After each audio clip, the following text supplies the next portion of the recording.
ଆସନ୍ତୁ ବର୍ତ୍ତମାନ ଆମେ ପ୍ରଭୁଙ୍କର ବାକ୍ୟ ମଧ୍ୟକୁ ଯିବା। ଆଜି ଆମେ ଏଫିସିୟ ମଣ୍ଡଳୀ ନିକଟକୁ ପ୍ରେରିତ ପାଉଲଙ୍କ ପତ୍ରର ପ୍ରଥମ ପର୍ବର ପ୍ରଥମ 2 ପଦ ଅଧ୍ୟୟନ କରିବା ନିମନ୍ତେ ଯିବା। ତେବେ ନୂତନ ନିୟମର ଏହା ହେଉଛି 10ମ ପୁସ୍ତକ। ଏହାକୁ ଏଫିସିୟ ପତ୍ର ବୋଲି ମଧ୍ୟ କୁହାଯାଏ। ଏହା ଏଫିସିୟ ମଣ୍ଡଳୀ ନିକଟକୁ ପ୍ରେରିତ ପାଉଲଙ୍କର ପତ୍ର, ଯାହାକି ସେ ରୋମ୍ରେ ବନ୍ଦୀ ହୋଇ ରହିଥିବା ସମୟରେ ଲେଖିଥିଲେ। ଏହାକୁ ପାଉଲଙ୍କର କାରାଗାର ପତ୍ର ବୋଲି ମଧ୍ୟ କୁହାଯାଏ। ଏଥିସହିତ ଆଉ 3ଟି ପତ୍ରକୁ ମଧ୍ୟ ପାଉଲଙ୍କର କାରାଗାର ପତ୍ର ବୋଲି କୁହାଯାଏ। ସେଗୁଡ଼ିକ ହେଲା ଫିଲିପିଓ, କଲସିଓ ଓ ଫିଲିମନ୍।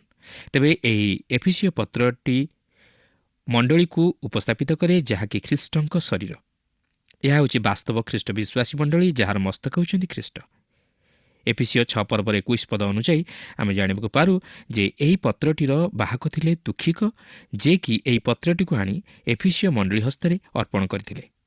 ଏହି ଏଫିସିୟ ପତ୍ରଟି ଈଶ୍ୱରଙ୍କର ସର୍ବୋତ୍କୃଷ୍ଟ ବିଷୟ ଭାବରେ ଓ ଏକ ରହସ୍ୟଜନକ ବିଷୟ ଭାବରେ ମଣ୍ଡଳୀକୁ ଉପସ୍ଥାପିତ କରେ, ଯାହାକି ପୁରାତନ ନିୟମରେ ପ୍ରକାଶିତ ହୋଇନାହିଁ। ଏଫିସିୟ 2 ପର୍ବର 10 ପଦରେ ଲେଖା ଅଛି, କାରଣ ଆମ୍ଭେମାନେ ତାହାଙ୍କ ରଚନା, ଯେ ସମସ୍ତ ସତ୍କାର୍ଯ୍ୟ ଆମମାନେ କରିବୁ ବୋଲି ଈଶ୍ୱର ପୂର୍ବରୁ ଆୟୋଜନ କରିଥିଲେ, ଆଚରଣରେ ସେହିସବୁ ସାଧନ କରିବା ନିମନ୍ତେ ଖ୍ରୀଷ୍ଟ ଯୀଶୁଙ୍କଠାରେ ସୃଷ୍ଟ। ତେଣୁକରି ଏହା ହସ୍ତକୃତ ମନ୍ଦିର ଅପେକ୍ଷା ଅଧିକ ଚମତ୍କାର। ଏହା ହେଉଛି ଏହି ଜଗତରେ ଖ୍ରୀଷ୍ଟଙ୍କ ଶରୀର, ଯାହାକି ଏହି ଜଗତରେ ଖ୍ରୀଷ୍ଟଙ୍କ ପରି କାର୍ଯ୍ୟ କରିବାକୁ ଅଛି ଓ ଶୟତାନର ଚାତୁରୀ ବିରୁଦ୍ଧରେ ଦଣ୍ଡାୟମାନ ହେବାକୁ ଅଛି। ଦିନେ ଏହି ଖ୍ରୀଷ୍ଟୀୟ ମଣ୍ଡଳୀ ଏହି ଜଗତକୁ ପରିତ୍ୟାଗ କରି ଖ୍ରୀଷ୍ଟଙ୍କଠାରେ କନ୍ୟା ରୂପେ ଉପସ୍ଥିତ ହେବାକୁ ହେବ। ଏହି ଏଫିସିୟ ମଣ୍ଡଳୀ ଏସିଆର ସପ୍ତମଣ୍ଡଳୀ ମଧ୍ୟରେ ଏକ ମାତୃମଣ୍ଡଳୀ ରୂପେ ନେତୃତ୍ୱ ବହନ କରିଥିଲା ଓ ଏହା ମହାନ ସହର ମଧ୍ୟରେ ପ୍ରତିଷ୍ଠିତ ହୋଇଥିଲା। ପାଉଲ ଯଦିଓ ତାହାଙ୍କର ଦ୍ୱିତୀୟ ମିଶନାରୀ ପ୍ରଚାର ଯାତ୍ରାରେ ଏହି ଏଫିସିକୁ ଯାଇ ପ୍ରଚାର କରିବା ନିମନ୍ତେ ସ୍ଥିର କରିଥିଲେ, ମାତ୍ର ସେ ଆତ୍ମାଙ୍କର ଚାଳନା ନ ପାଇବାରୁ ସେ ସ୍ଥାନକୁ ଯାଇ ପ୍ରଚାର କରିବା ନିମନ୍ତେ ସୁଯୋଗ ପାଇନଥିଲେ। କିନ୍ତୁ ସେ ତାହାଙ୍କର ସେହି ଦ୍ୱିତୀୟ ପ୍ରଚାର ଯାତ୍ରାରୁ ଫେରିବା ସମୟରେ ଏଫିସି ହୋଇ ଫେରିଥିଲେ ଓ ସେ ସେଠାରେ ସୁସମାଚାର ପ୍ରଚାରର ଆବଶ୍ୟକତାକୁ ଉପଲବ୍ଧି କରି ସେମାନଙ୍କ ନିକଟକୁ ପୁନର୍ବାର ଆସିବେ ବୋଲି ପ୍ରତିଜ୍ଞା କରିଥିଲେ ଓ ତଦନୁଯାୟୀ ସେ ତାହାଙ୍କର ତୃତୀୟ ମିଶନାରୀ ପ୍ରଚାର ଯାତ୍ରାରେ ଏଫିସିକୁ ଯାଇ ସେଠାରେ ଅନେକ ଦିନ ଧରି ସୁସମାଚାର ପ୍ରଚାର କରିଥିଲେ ଓ ଅନେକଙ୍କୁ ଖ୍ରୀଷ୍ଟଙ୍କର ନିକଟବର୍ତ୍ତୀ କରାଇଥିଲେ। ସେ 2 ବର୍ଷ ଧରି ତୁରାନ୍ନର ବିଦ୍ୟାଳୟରେ ଶିକ୍ଷା ଦେଇଥିଲେ ଓ ସୁସମାଚାର ଏସିଆ ପ୍ରଦେଶର ପ୍ରତି କୋଣେ କୋଣେ ପ୍ରଭାବ ବିସ୍ତାର କଲା। ପ୍ରକୃତରେ ଏହି ସମୟ ମଧ୍ୟରେ ପ୍ରକାଶିତ ବାକ୍ୟର 2 ଓ 3 ପର୍ବରେ ପ୍ରକାଶ କରାଯାଇଥିବା ମଣ୍ଡଳୀଗୁଡ଼ିକ ପାଉଲଙ୍କର ପ୍ରଚାର କାର୍ଯ୍ୟ ଦ୍ୱାରା ପ୍ରତିଷ୍ଠିତ ହୋଇଥିଲା। ଏଫିସି ଏସିଆ ମାଇନରର ଏକ ପ୍ରଧାନ ନଗର ଥିଲା ଓ ସମ୍ଭବତଃ ରୋମ୍ ସାମ୍ରାଜ୍ୟର ସମଗ୍ର ପୂର୍ବାଞ୍ଚଳର ଏକ ପ୍ରଧାନ ନଗର ଥିଲା। ରୋମ୍ ପରେ ଏହା ଦ୍ୱିତୀୟ ପ୍ରଧାନ ନଗର ଥିଲା। ଏହା ତୁର୍କୀର 5ମ ଉପକୂଳବର୍ତ୍ତୀ ଅଞ୍ଚଳରେ ଅବସ୍ଥିତ ଥିଲା। ଏହା ଏକ ପ୍ରଧାନ ସାଂସ୍କୃତିକ ତଥା ଧାର୍ମିକ କେନ୍ଦ୍ରସ୍ଥଳ ରୂପେ ପରିଚିତ ଥିଲା। ଜଳବାୟୁ ମଧ୍ୟ ଅତି ଆମୋଦଦାୟକ ଥିଲା ଓ ଏହା ପରିଦର୍ଶନ ନିମନ୍ତେ ଏକ ଚମତ୍କାର ସ୍ଥାନ ଥିଲା। ରୋମ୍ ସମ୍ରାଟମାନେ ଅବସର ବିନୋଦନ ନିମନ୍ତେ ଏହି ସ୍ଥାନକୁ ଆସୁଥିଲେ। ଏହି ସ୍ଥାନ ଥିଲା ଯେଉଁଠାରେ କି ସୁସମାଚାର ପ୍ରଭାବ ବିସ୍ତାର କରିଥିଲା। ଏହି ନଗରରେ ଦିଆନାର ଏକ ବିଖ୍ୟାତ ମନ୍ଦିର ଥିଲା, ଯାହାକି ପୁରାତନ ପୃଥିବୀ ଇତିହାସରେ ସପ୍ତାଶ୍ଚର୍ଯ୍ୟ ମଧ୍ୟରୁ ଅନ୍ୟତମ ଥିଲା। ଏହା ପ୍ରସିଦ୍ଧ ଗ୍ରୀକ୍ ମନ୍ଦିର ଥିଲା, ଯେଉଁ ମନ୍ଦିର ମଧ୍ୟରେ ଦେବୀ ଦିଆନାର ପ୍ରତିମା ସ୍ଥାନ ରହିଥିଲା ଓ ଏହି ମନ୍ଦିର ମଧ୍ୟରେ ସମସ୍ତ ପ୍ରକାର ଜଘନ୍ୟ କାର୍ଯ୍ୟ ସବୁ ଘଟୁଥିଲା। ମନ୍ଦିରର ଆକୃତି ଅନୁଯାୟୀ ରୂପାରେ ନିର୍ମିତ ସମସ୍ତ ପ୍ରକାର କାରୁକାର୍ଯ୍ୟ ବିଶିଷ୍ଟ ଦ୍ରବ୍ୟର ବାଣିଜ୍ୟ କାରବାର ମଧ୍ୟ ବହୁଳ ଭାବରେ ପ୍ରସାର ଲାଭ କରିଥିଲା। ଏହି ପ୍ରକାର ଏକ ସହରକୁ ପ୍ରେରିତ ପାଉଲ ଆସିଲେ।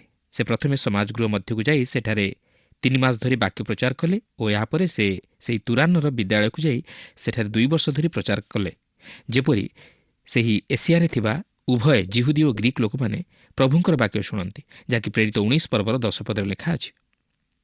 ଏହା ସମ୍ଭବତଃ ପାଉଲଙ୍କ ପ୍ରଚାର କାର୍ଯ୍ୟର ସବୁଠାରୁ ଶ୍ରେଷ୍ଠ ସଫଳତାର ପ୍ରଚାର କାର୍ଯ୍ୟ ଥିଲା। ସେ ଏଫିସରେ ସୁସମାଚାର ପ୍ରଚାର କାର୍ଯ୍ୟକୁ ଏକ ମହାନ ସୁଯୋଗର ବିଷୟ ବୋଲି ଧରି ନେଇଥିଲେ ଓ ସେ ସେଠାରେ ଅନ୍ୟାନ୍ୟ ସ୍ଥାନ ଅପେକ୍ଷା ସବୁଠାରୁ ଅଧିକ ଦିନ ରହି ସୁସମାଚାର ପ୍ରଚାର କରିଥିଲେ। ଏଫିସିର ଲୋକମାନେ ଅନ୍ୟାନ୍ୟ ଲୋକମାନଙ୍କ ଅପେକ୍ଷା ପ୍ରେରିତ ପାଉଲଙ୍କଠାରୁ ଅଧିକ ବାଇବଲ ଶିକ୍ଷା ଗ୍ରହଣ କରିଥିଲେ। ସେଥିପାଇଁ ସେ ସେମାନଙ୍କ ନିକଟକୁ ଗଭୀର ସତ୍ୟ ଉପରେ ଆଧାରିତ ଏହିପରି ଏକ ପତ୍ର ଲେଖିଥିଲେ। ପାଉଲ କରିନ୍ଥୀୟ ମଣ୍ଡଳୀ ନିକଟକୁ ମଧ୍ୟ ଏହିପରି ଲେଖନ୍ତି, କିନ୍ତୁ ମୁଁ ପେଣ୍ଟିକଷ୍ଟ ପର୍ଯ୍ୟନ୍ତ ଏଫିସରେ ରହିବି, କାରଣ ଫଳପ୍ରଦ କାର୍ଯ୍ୟ ନିମନ୍ତେ ମୋ ପାଇଁ ପ୍ରଶସ୍ତ ଦ୍ୱାର ଉନ୍ମୁକ୍ତ ରହିଅଛି, ବିପକ୍ଷମାନେ ମଧ୍ୟ ଅନେକ ଅଛନ୍ତି। ଯାହାକି ପ୍ରଥମ କରିନ୍ଥୀୟ 16 ପର୍ବର 8 ଓ 9 ପଦରେ ଲେଖା ଅଛି। ଯେହେତୁ ପାଉଲଙ୍କର ପ୍ରଚାର କାର୍ଯ୍ୟ ସେହି ସ୍ୱର୍ଣ୍ଣକାରର ବ୍ୟବସାୟର କ୍ଷତି ଘଟାଇଲା, ତେଣୁକରି ପାଉଲଙ୍କ ପ୍ରଚାର କାର୍ଯ୍ୟରେ ପ୍ରତିବନ୍ଧକ ଉପୁଜିଲା। ଫଳତଃ ସେହି ନଗରରେ ମହାଗଣ୍ଡଗୋଳ ଉପୁଜିଲା। ପାଉଲ ଜୀବନ୍ତ ଈଶ୍ୱରଙ୍କର ସୁସମାଚାର ପ୍ରଚାର କରୁଥିଲେ ଓ ଖ୍ରୀଷ୍ଟଙ୍କ ମଧ୍ୟ ଦେଇ ଜୀବନ ପାଇବାର ବିଷୟକୁ ପ୍ରଚାର କରୁଥିଲେ। ଈଶ୍ୱର ଅତି ଚମତ୍କାର ଭାବରେ ତାହାଙ୍କୁ ସୁରକ୍ଷା ପ୍ରଦାନ କଲେ, ଯାହାକି ସେହି ଅଞ୍ଚଳରେ ସୁସମାଚାର ଅଧିକରୁ ଅଧିକ ପ୍ରଚାର କରିବା ନିମନ୍ତେ ତାହାଙ୍କୁ ପ୍ରେରଣା ଯୋଗାଇଲା, ଯାହାକି ଆମେ ପ୍ରେରିତ 19 ପର୍ବର 23 ପଦରୁ 41 ପଦ ମଧ୍ୟରେ ଲକ୍ଷ୍ୟ କରିବାକୁ ପାରୁ। ପାଉଲ ଏହି ଏଫିସିୟ ମଣ୍ଡଳୀକୁ ପ୍ରେମ କଲେ। ଏହି ଏଫିସିୟ ମଣ୍ଡଳୀର ପ୍ରାଚୀନମାନଙ୍କ ସହିତ ତାହାଙ୍କର ଶେଷ ସାକ୍ଷାତ ଏକ ଦୁଃଖର ସହିତ ବିଦାୟ ବେଳା ଥିଲା, ଯାହାକି ପ୍ରେରିତ 20 ପର୍ବର 17ରୁ 38 ପଦ ମଧ୍ୟରେ ଲେଖା ଅଛି।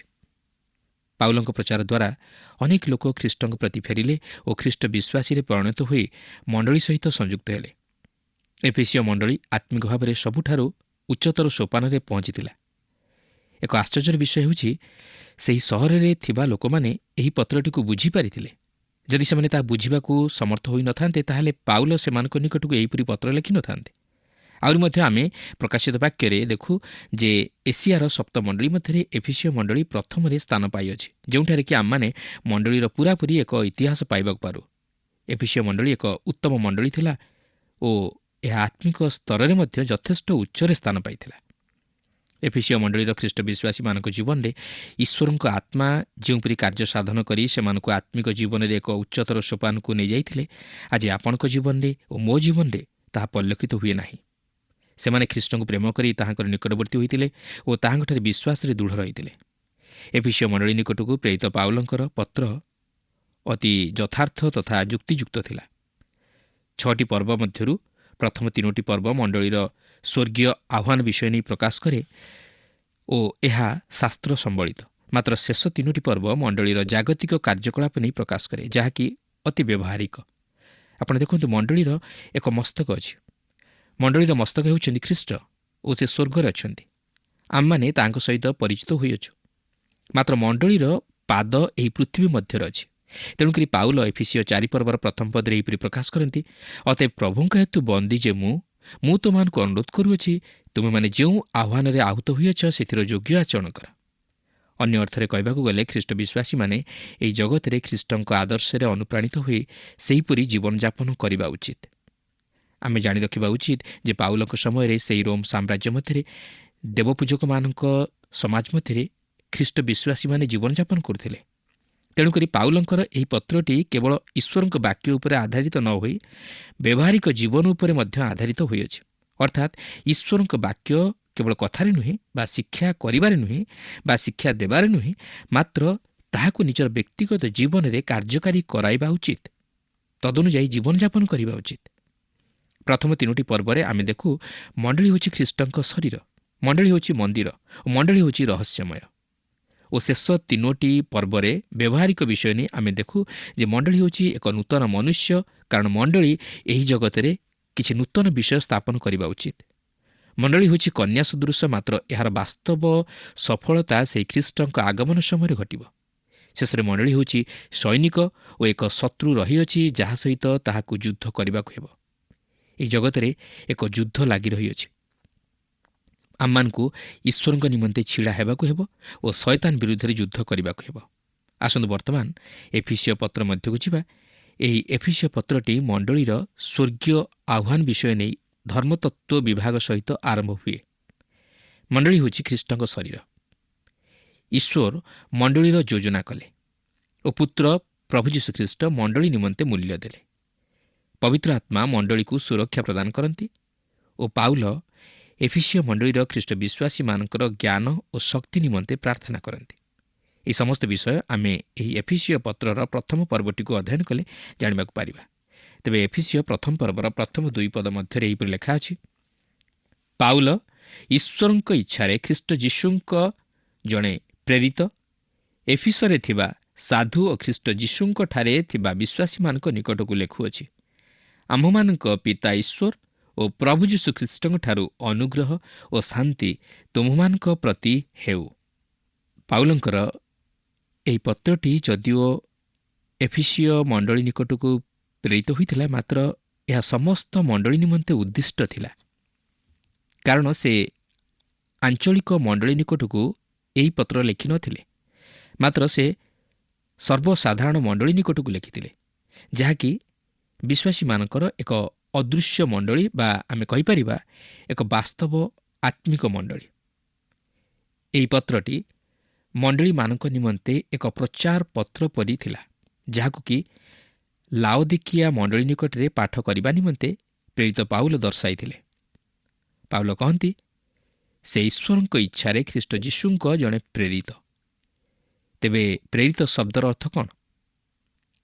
ଏହା ହେଉଛି ଖ୍ରୀଷ୍ଟୀୟ ମାଣ୍ଡଳିକ ସ୍ତରରେ ଏକ ସର୍ବୋଚ୍ଚ ପଦବୀ, ଯାହାକି ସିଧାସଳଖ ପ୍ରଭୁ ଯୀଶୁଖ୍ରୀଷ୍ଟଙ୍କ ଦ୍ୱାରା ତାହାଙ୍କର ଶିଷ୍ୟମାନଙ୍କୁ ପ୍ରଦତ୍ତ ହୋଇଥିଲା। କିନ୍ତୁ ବର୍ତ୍ତମାନ ମଣ୍ଡଳୀ ମଧ୍ୟରେ ସେହିପରି ପଦାଧିକାରୀ ପ୍ରେରିତ ପଦ କାହାକୁ ଦିଆଯାଇ ନାହିଁ, କାରଣ ଏହାର ସାଧାରଣ କାରଣଟି ହେଉଛି ଯେ ସେମାନେ ଜଣେ ପ୍ରେରିତ ପଦର ଚାହିଦାକୁ ମେଣ୍ଟାଇ ପାରିବେ ନାହିଁ। ଆଉ ସେହି ଚାହିଦାଗୁଡ଼ିକ ହେଉଛି, ପ୍ରଥମତଃ ପ୍ରେରିତମାନେ ସିଧାସଳଖ ପ୍ରଭୁ ଯୀଶୁଙ୍କ ମୁଖରୁ ସେହି ଆଦେଶ ଓ ପଦବୀ ପ୍ରାପ୍ତ ହୋଇଥିଲେ। ପାଉଲ ମଧ୍ୟ ନିଜ ନିମନ୍ତେ ତାହା ପ୍ରାପ୍ତ ହୋଇଥିଲେ, ଯାହାକି ଗାଲାତୀୟ ପ୍ରଥମ ପର୍ବର ପ୍ରଥମ ପଦରେ ଲେଖା ଅଛି, ମୁଁ ପାଉଲ ଜଣେ ପ୍ରେରିତ, ମନୁଷ୍ୟଠାରୁ ନୁହେଁ କି ମନୁଷ୍ୟ ଦ୍ୱାରା ନୁହେଁ, କିନ୍ତୁ ଯୀଶୁଖ୍ରୀଷ୍ଟଙ୍କ ଦ୍ୱାରା ଏବଂ ଯେଉଁ ପିତା ଈଶ୍ୱର ତାହାଙ୍କୁ ମୃତମାନଙ୍କ ମଧ୍ୟରୁ ଉଠାଇଲେ ତାହାଙ୍କ ଦ୍ୱାରା। ଏହି କାରଣରୁ ମୁଁ ବିଶ୍ୱାସ କରେ ଯେ ପାଉଲ ଇସ୍କାରିଓତ ଜିହୁଦାର ସ୍ଥାନ ପୂରଣ କରି ଦ୍ୱାଦଶ ପ୍ରେରିତର ସ୍ଥାନ ଅଧିକାର କରିଥିଲେ, କାରଣ ମଥ୍ୟ ଯଦିଓ ଶିଷ୍ୟମାନଙ୍କ ଦ୍ୱାରା ମନୋନୀତ ହୋଇଥିଲେ, ମାତ୍ର ଆମେ ଧର୍ମଶାସ୍ତ୍ରର କୌଣସି ସ୍ଥାନରେ ପ୍ରମାଣ ପାଉନା ଯେ ପ୍ରଭୁ ଯୀଶୁଖ୍ରୀଷ୍ଟ ତାହାଙ୍କୁ ପ୍ରେରିତ ପଦର ଅଧିକାରୀ କରାଇଥିଲେ। ଦ୍ୱିତୀୟରେ, ପ୍ରେରିତମାନେ ପ୍ରଭୁ ଯୀଶୁଖ୍ରୀଷ୍ଟଙ୍କୁ ତାହାଙ୍କର ପୁନରୁତ୍ଥାନ ପରେ ଦେଖିଥିଲେ। ପାଉଲ ମଧ୍ୟ ସେହି ଉଦ୍ଧାରକର୍ତ୍ତାଙ୍କର ଦର୍ଶନ ଲାଭ କରିଥିଲେ। ତୃତୀୟରେ, ପ୍ରେରିତମାନେ ଏକ ବିଶେଷ ଈଶ୍ୱର ନିଶ୍ୱାସିତ ବାଣୀକୁ କାର୍ଯ୍ୟକାରୀ କରାଇଥିଲେ। ସେମାନେ ଧର୍ମଶାସ୍ତ୍ରକୁ ବ୍ୟାଖ୍ୟା କରିବା ସଙ୍ଗେ ସଙ୍ଗେ ତାହାକୁ ଲେଖିଥିଲେ। ପ୍ରକୃତରେ ଏହିସବୁରେ ପାଉଲ ମଧ୍ୟ ଅନ୍ୟ ପ୍ରେରିତମାନଙ୍କଠାରୁ ବଳି ପଡ଼ିଥିଲେ। ଚତୁର୍ଥରେ, ସେମାନେ ଏକ ମହାନ ତଥା ସର୍ବୋଚ୍ଚ ଅଧିକାର ଓ କ୍ଷମତାକୁ ପ୍ରୟୋଗ କରୁଥିଲେ। ପଞ୍ଚମତଃ, ସେମାନଙ୍କ କ୍ଷମତାର ବ୍ୟାଜ ଥିଲା ଆଶ୍ଚର୍ଯ୍ୟ କର୍ମମାନ ସାଧନ କରିବାର ଶକ୍ତି। କିନ୍ତୁ ମୁଁ ବିଶ୍ୱାସ କରେ ନାହିଁ ଯେ ସେହିପରି ଶକ୍ତି ଆଜି ମନୁଷ୍ୟମାନଙ୍କ ମଧ୍ୟରେ ପ୍ରୟୋଗ କରାଯାଇଅଛି ପ୍ରେରିତ ପଦକୁ ସାବ୍ୟସ୍ତ କରିବା ନିମନ୍ତେ। ମାତ୍ର ଜଣେ ଖ୍ରୀଷ୍ଟ ବିଶ୍ୱାସୀ ଯେତେବେଳେ ଈଶ୍ୱରଙ୍କ ବାକ୍ୟ ମଧ୍ୟ ଦେଇ ତାହାଙ୍କର ନିକଟବର୍ତ୍ତୀ ହୁଏ, ସେତେବେଳେ ଈଶ୍ୱରଙ୍କ ଶକ୍ତି ମଧ୍ୟ ତାହାର ଜୀବନରେ କାର୍ଯ୍ୟ ସାଧନ କରେ। କାରଣ ଦ୍ୱିତୀୟ ଯୋହନ 10 ପଦରେ ଲେଖା ଅଛି, କେହି ଯଦି ଏହି ଶିକ୍ଷା ନ ଘେନି ତୁମମାନଙ୍କ ନିକଟକୁ ଆସେ, ତେବେ ତାହାକୁ ଗୃହରେ ଅତିଥି ନ କର ଓ ସମ୍ବର୍ଦ୍ଧନା ଜଣାଅ ନାହିଁ। ତେଣୁ ଏଥିରୁ ଜଣାଯାଏ ଯେ ସେହି ବ୍ୟାଜ ଆଉ ଆଶ୍ଚର୍ଯ୍ୟ କର୍ମ ସାଧନ କରିବାର କ୍ଷମତା ନୁହେଁ, ମାତ୍ର ସତ୍ୟ ତଥା ସଠିକ୍ ଶିକ୍ଷାଦାନ। ଏହି ବିଷୟ ଯୋହନ ପ୍ରଥମ ଶତାବ୍ଦୀର ଶେଷ ଆଡ଼କୁ ପ୍ରକାଶ କରିଥିଲେ। ଷଷ୍ଠରେ, ପ୍ରେରିତମାନେ ମଣ୍ଡଳୀ ସ୍ଥାପନ ନିମନ୍ତେ ସମଗ୍ର ବିଶ୍ୱ ସ୍ତରରେ ଏକ ଆଦେଶ ପ୍ରାପ୍ତ ହୋଇଥିଲେ, ଯାହାକି ଦ୍ୱିତୀୟ କରିନ୍ଥୀୟ 11 ପର୍ବର 28 ପଦରେ ଲେଖା ଅଛି, ଅବଶିଷ୍ଟ ସମସ୍ତ ବିଷୟ ଛଡ଼ା ଆଉ ଗୋଟିଏ ବିଷୟ ପ୍ରତିଦିନ ମୋ ଉପରେ ମାଡ଼ି ପଡ଼ୁଅଛି, ଅର୍ଥାତ୍ ମଣ୍ଡଳୀ ସମୂହ ନିମନ୍ତେ ଚିନ୍ତା। ପାଉଲ ପ୍ରେରିତ ପଦ ନିମନ୍ତେ ଏହି 6ଟି ଆବଶ୍ୟକତାର ବିଷୟକୁ ପୂରଣ କରିଥିଲେ। ଲେଖା ଅଛି, ପାଉଲ ଈଶ୍ୱରଙ୍କ ଇଚ୍ଛାରେ ଖ୍ରୀଷ୍ଟ ଯୀଶୁଙ୍କ ଜଣେ ପ୍ରେରିତ। ପାଉଲ ନିଜର ଇଚ୍ଛାରେ ବା ମନୁଷ୍ୟମାନଙ୍କ ପରାମର୍ଶରେ ବା ମଣ୍ଡଳୀର ଅନୁରୋଧ କ୍ରମେ ଏହି ପ୍ରେରିତ ପଦର ଅଧିକାରୀ ହୋଇନଥିଲେ, ମାତ୍ର ଈଶ୍ୱରଙ୍କ ଇଚ୍ଛାନୁଯାୟୀ ଖ୍ରୀଷ୍ଟ ଯୀଶୁଙ୍କ ଦ୍ୱାରା ମନୋନୀତ ହୋଇଥିଲେ। ଗାଲାତୀୟ ପ୍ରଥମ ପର୍ବର 15 ଓ 16 ପଦରେ ଏହିପରି ଲେଖା ଅଛି, କିନ୍ତୁ ଯେ ମୋହର ମାତାଙ୍କ ଉଦରରୁ ମୋତେ ପୃଥକ କରିଥିଲେ ଓ ଆପଣା ଅନୁଗ୍ରହରେ ମୋତେ ଆହ୍ୱାନ କଲେ, ସେ ଯେତେବେଳେ ଆପଣା ପୁତ୍ରଙ୍କୁ ମୋଠାରେ ପ୍ରକାଶ କରିବା ନିମନ୍ତେ ସନ୍ତୁଷ୍ଟ ହେଲେ, ଯେପରି ମୁଁ ବିଜାତିମାନଙ୍କ ମଧ୍ୟରେ ତାହାଙ୍କୁ ପ୍ରଚାର କରେ। ଆପଣ ମଧ୍ୟ ପ୍ରଥମ କରିନ୍ଥୀୟ ପ୍ରଥମ ପର୍ବର ପ୍ରଥମ ପଦରେ ତାହା ଲକ୍ଷ୍ୟ କରିବାକୁ ପାରିବେ। ଦ୍ୱିତୀୟ କରିନ୍ଥୀୟ ପ୍ରଥମ ପର୍ବର ପ୍ରଥମ ପଦରେ ଲକ୍ଷ୍ୟ କରିବାକୁ ପାରିବେ। କଲସିୟ ପ୍ରଥମ ପର୍ବର ପ୍ରଥମ ପଦରେ, ଦ୍ୱିତୀୟ ତିମୋଥୀ ପ୍ରଥମ ପର୍ବର ପ୍ରଥମ ପଦରେ ଏହି ସମସ୍ତ ବିଷୟ ଲକ୍ଷ୍ୟ କରିବାକୁ ପାରିବେ ଯେ ସେ ଈଶ୍ୱରଙ୍କ ଇଚ୍ଛା ଅନୁଯାୟୀ ଆହ୍ୱାନପ୍ରାପ୍ତ ହେବା ବିଷୟକୁ ପ୍ରକାଶ କରିଅଛନ୍ତି। ଏଫିସରେ ଥିବା ସାଧୁ ଓ ଖ୍ରୀଷ୍ଟ ଯୀଶୁଙ୍କଠାରେ ଥିବା ବିଶ୍ୱାସୀମାନଙ୍କ ନିକଟକୁ ଲେଖୁଅଛି। ସାଧୁ ଶବ୍ଦର ଅର୍ଥ ହେଉଛି ପବିତ୍ର ବା ଈଶ୍ୱରଙ୍କ ଉଦ୍ଦେଶ୍ୟରେ ପୃଥକୀକୃତ। ପ୍ରିୟ ବନ୍ଧୁ, ସାଧୁ ହେଉଛି ଜଣେ ଯିଏକି ଖ୍ରୀଷ୍ଟଙ୍କଠାରେ ବିଶ୍ୱାସ କରେ ଓ ଈଶ୍ୱରଙ୍କ ବ୍ୟବହାର ଯୋଗ୍ୟ ହେବା ନିମନ୍ତେ ପୃଥକୀକୃତ ଜୀବନଯାପନ କରେ। ସେମାନେ ତାହାଙ୍କର ଅଟନ୍ତି, ଯେପରି ସେମାନେ ତାହାଙ୍କ ଦ୍ୱାରା ବ୍ୟବହୃତ ହୁଅନ୍ତି। ଲେଖା ଅଛି, ଖ୍ରୀଷ୍ଟ ଯୀଶୁଙ୍କଠାରେ ଥିବା ବିଶ୍ୱାସୀମାନଙ୍କ ନିକଟକୁ ଲେଖୁଅଛି। ଏମାନେ ହେଉଛନ୍ତି ଖ୍ରୀଷ୍ଟ ବିଶ୍ୱାସୀ। ଆପଣ ଦେଖନ୍ତୁ, ବିଶ୍ୱାସୀମାନେ ଓ ସାଧୁମାନେ ଏକା ଅଟନ୍ତି। ଜଣେ ସାଧୁ ସାଧୁତାର ସହିତ ଆଚରଣ କରିବା ଉଚିତ ଓ ଜଣେ ବିଶ୍ୱାସୀ ବିଶ୍ୱସ୍ତତାର ସହିତ ଆଚରଣ କରିବା ଉଚିତ।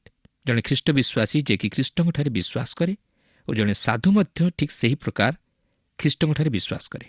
ସାଧୁ ଶବ୍ଦଟି ଖ୍ରୀଷ୍ଟ ବିଶ୍ୱାସୀ ନିମନ୍ତେ ଈଶ୍ୱର ସମ୍ବନ୍ଧୀୟ ଓ ବିଶ୍ୱାସୀ ଶବ୍ଦଟି ଖ୍ରୀଷ୍ଟ ବିଶ୍ୱାସୀ ନିମନ୍ତେ ମନୁଷ୍ୟ ସମ୍ବନ୍ଧୀୟ।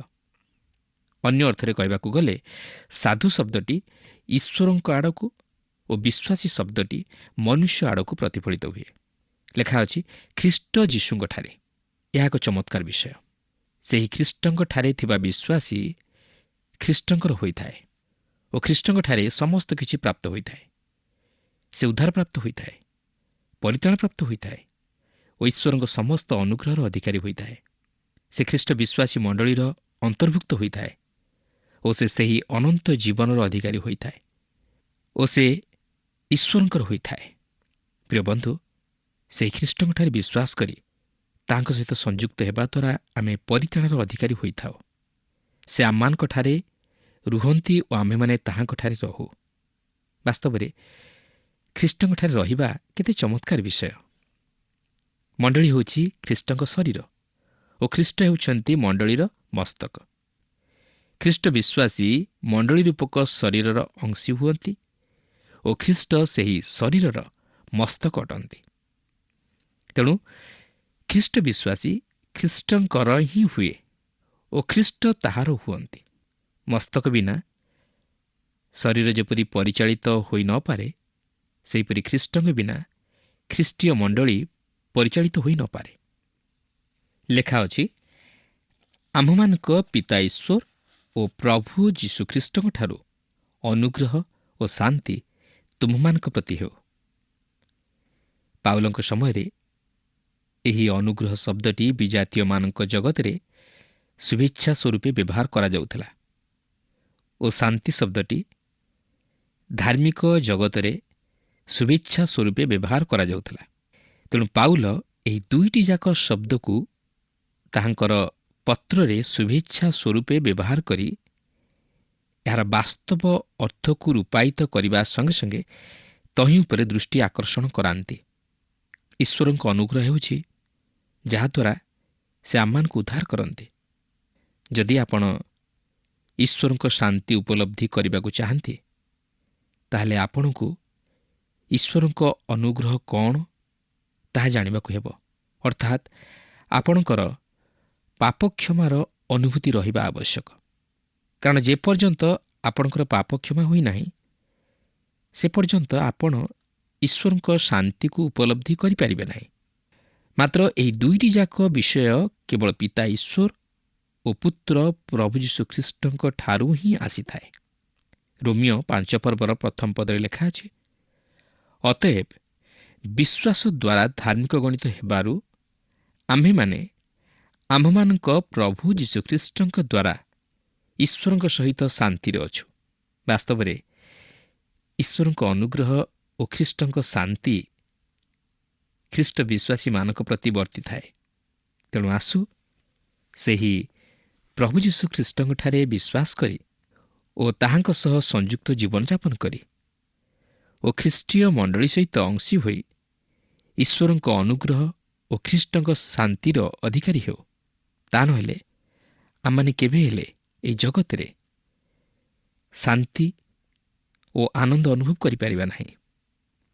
ଭାବନ୍ତୁ ନାହିଁ, ଏହି ଜଗତର ଅର୍ଥ ଧନ ସମ୍ପତ୍ତି ଆପଣଙ୍କୁ ଶାନ୍ତି ଦେବ ବା ଆପଣଙ୍କୁ ପାପରୁ ଉଦ୍ଧାର କରିପାରିବ।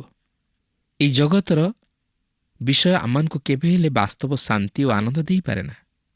ଆଜି ଅନେକ ଧନୀ ଲୋକମାନେ ଅଛନ୍ତି, ଯେଉଁମାନଙ୍କୁ ପଚାରିଲେ ଆପଣ ଶୁଣିବାକୁ ପାରିବେ ଯେ ସେମାନେ ସେମାନଙ୍କ ଜୀବନରେ ଶାନ୍ତି ଅନୁଭବ କରିପାରନ୍ତି ନାହିଁ। କାରଣ ଶାନ୍ତି ହେଉଛି ଏକ ଆତ୍ମିକ ପରିତୃପ୍ତି, ଯାହାକି ଈଶ୍ୱରଙ୍କ ଆତ୍ମା ହିଁ ଆମମାନଙ୍କୁ ଶାନ୍ତି ପ୍ରଦାନ କରିଥାନ୍ତି।